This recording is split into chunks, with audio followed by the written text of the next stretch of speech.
Ecclesiastes 4. Again I saw the oppressions that are done under the sun, and behold, the tears of the oppressed. And they had no one to comfort them.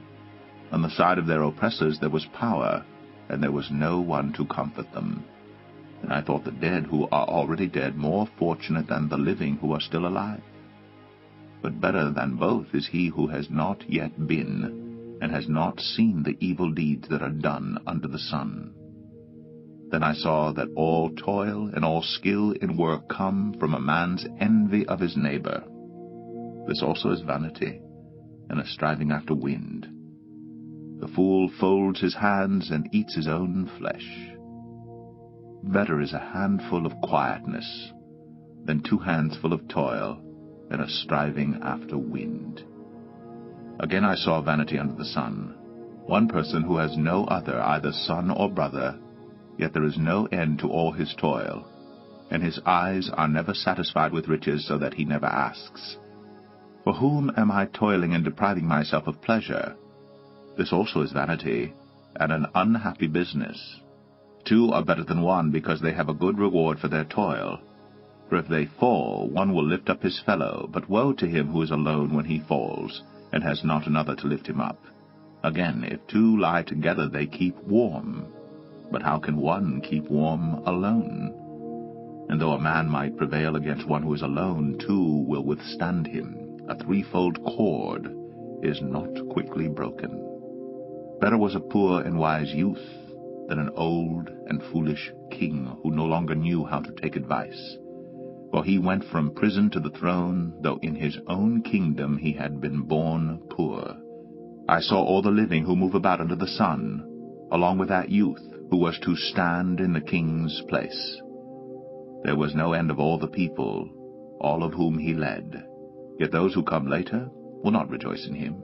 Surely this also is vanity, and a striving after wind. Ecclesiastes 5. Guard your steps when you go to the house of God.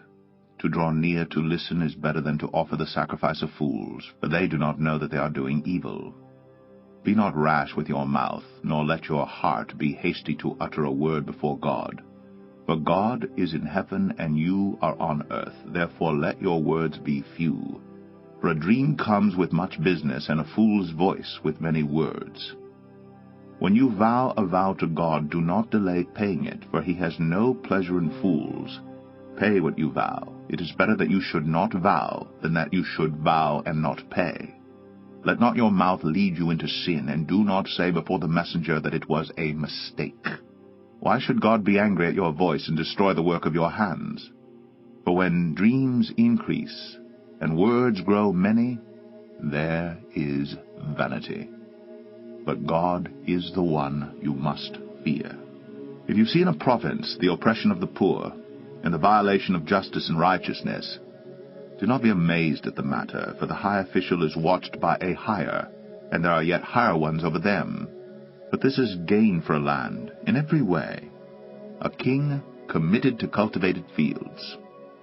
He who loves money will not be satisfied with money, nor he who loves wealth with his income. This also is vanity.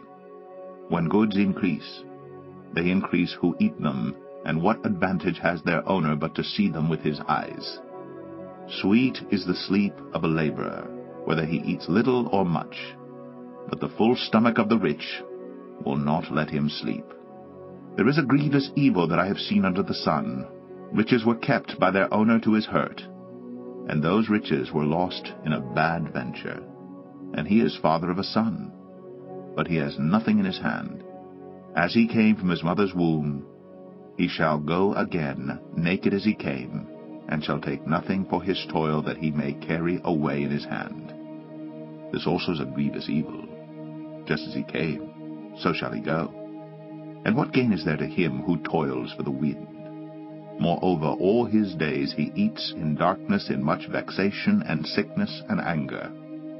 Behold, what I have seen to be good and fitting is to eat and drink and find enjoyment in all the toil with which one toils under the sun the few days of his life that God has given him.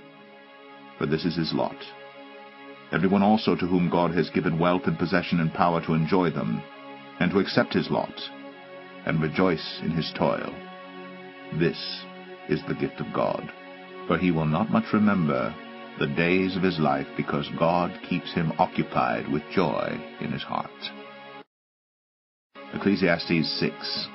There is an evil that I have seen under the sun, and it lies heavy on mankind. A man to whom God gives wealth, possessions, and honor, so that he lacks nothing of all that he desires. Yet God does not give him power to enjoy them, but a stranger enjoys them. This is vanity. It is a grievous evil.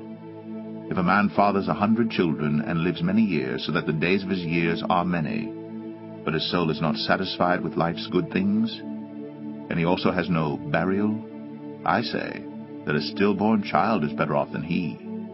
For it comes in vanity and goes in darkness, and in darkness its name is covered.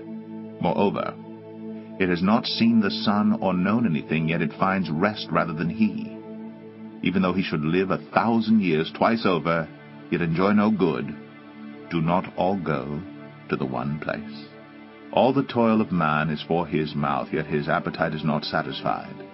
For what advantage has the wise man over the fool? And what does the poor man have who knows how to conduct himself before the living? Better is the sight of the eyes than the wandering of the appetite. This also is vanity, and a striving after wind. Whatever has come to be has already been named, and it is known what man is, and that he is not able to dispute with one stronger than he. The more words, the more vanity. And what is the advantage to man?